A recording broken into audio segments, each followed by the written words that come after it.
Bien, donc nous allons commencer par les enfants des écoles qui vont vous lire un texte. Donc les enfants vont nous lire des poèmes, d'histoire et de faits. Voilà. Souvenir de feu. Ce matin de novembre, le vent souffle doucement. Sur les champs, on se souvient des soldats d'hier, courageux et fiers. Ils ont laissé leur maison, leur enfance, leurs chansons pour défendre la liberté et la paix qu'ils espéraient. Aujourd'hui, dans nos écoles, leur mémoire nous console. Grâce à eux, notre pays vit et la paix fleurit infinie. Le coquelicot rouge. Petit coquelicot rouge qui pousse sur la terre bouge. Je rappelle les soldats tombés pour que nous puissions exister. Sur leur tombe, tu es né, sous la pluie, sous l'été. Tu murmures aux enfants, souvenez-vous tout simplement. Ils étaient jeunes. Ils étaient jeunes que nous parfois. Ils ont connu la peur, mais ils ont gardé la foi. Ils ont quitté leur village, leur famille, leur école, Pour un même regard et dur. Sous les obus, sous le sol, aujourd'hui nous leur disons merci, nous leur promettons la vie, celle de la paix, du respect et du monde qu'ils espéraient. Merci aux soldats. Merci pour leur paix. Merci pour la vie. Merci pour la liberté. Merci que vous avez défendu jour et nuit. Nous, les enfants d'aujourd'hui, promettons d'aimer la vie, de vivre sans haine, sans peur, et de garder la paix dans nos cœurs. 11 novembre, on se souvient des soldats tombés au blanc. Ils ont donné leur courage pour prévenir notre village. Devant le monument fleuri, on garde le silence, on dit merci. Et dans nos cœurs bien forts, on pense à eux encore et encore. Donc, lecture du texte de Madame Catherine Vautrin, ministre des Armées et des Anciens Combattants, et de Madame Alice Ruffo, ministre déléguée auprès de la ministre des Armées et des Anciens Combattants, 11 novembre 2025. Le 11 novembre, la France écoute battre son cœur. Elle se recueille devant les noms de ceux qui ont donné leur vie pour que nous vivions libres. Elle se rassemble pour commémorer la victoire et célébrer la paix. C'était il y a 107 ans. Au fracas des armes succédait le silence des plaines dévastées de Champagne, des vallées de la Meuse, des forêts d'Argonne. Ce silence portait le poids immense de ceux qui étaient morts, durant 4 années, dans les grandes batailles, couchés dessus le sol ou ensevelis sous la boue. 1 400 000 soldats tombés au champ d'honneur, autant de familles meurtries. 4 millions de blessés et de mutilés. Et parmi ceux, apparemment indemnes, combien de nuits hantées par des terreurs sans fin. Chaque année, devant les monuments de nos communes, les générations se rejoignent. Unies dans cette mémoire, nous rendons visible l'idéal qui nous tient debout, le sens que nous avons donné à notre histoire, le projet collectif que nous poursuivons, par-delà les tragédies. Construire un ordre tel que la liberté, la sécurité et la dignité de chacun y soient garanties, selon les mots du général de Gaulle en 1941. Ce projet porte un nom, la République.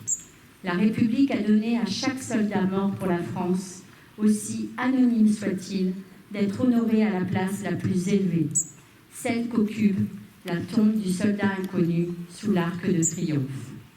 En lui s'incarne le sacrifice de tous les morts pour la France, d'hier et d'aujourd'hui, jusqu'à ceux qui, loin de chez eux, sont tombés en Indochine, en Algérie, dans les Balkans, en Afrique, en Afghanistan, au Levant.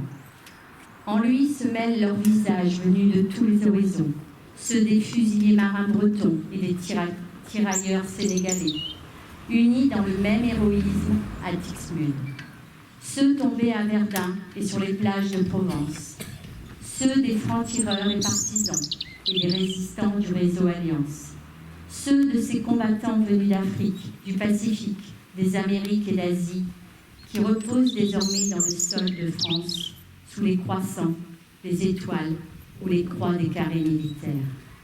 Ceux des incorporés de force alsaciens et mosellans, pris dans le drame intime de leur conscience. Ceux qui croyaient au ciel et ceux qui n'y croyaient pas. Sur ce soldat, de tous les âges et de toutes les origines, la flamme du souvenir ne s'est jamais éteinte.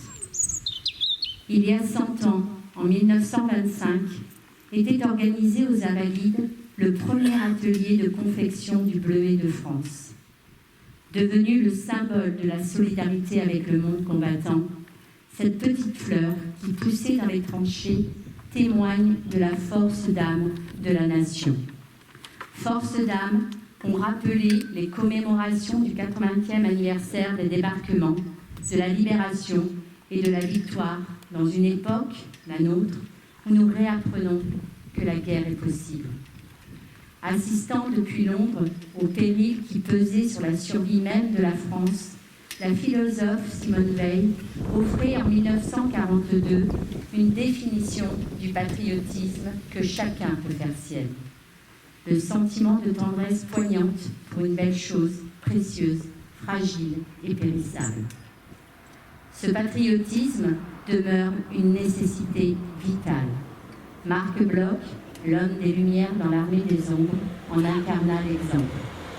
Son entrée au Panthéon le 16 juin prochain, décidée par le président de la République, rappelle que l'esprit de défaite est toujours un poison mortel. La flamme qui l'animait fut une invincible espérance, l'espérance de ceux qui ont décidé d'être forts pour protéger ce qui est juste. Cette espérance qui se symbolisait déjà dans le ciel de Reims le 11 novembre 1918, les tours restées debout de la cathédrale martyre. Le 8 juillet 1962, sous ces voûtes reconstruites, était scellée la réconciliation franco-allemande pour que l'Europe vive libre et en paix. Car là sera toujours l'espérance de la France, fidèle au sacrifice de ses anciens, à ses valeurs et à ses promesses, consciente de sa vocation universelle au service de la paix. Vive la République, vive la France.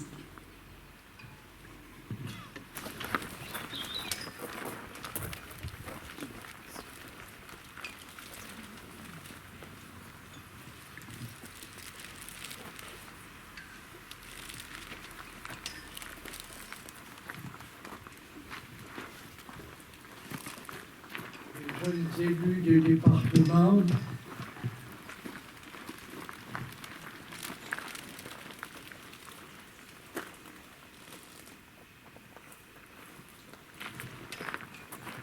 anciens combattants,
Et de la musique, il y a.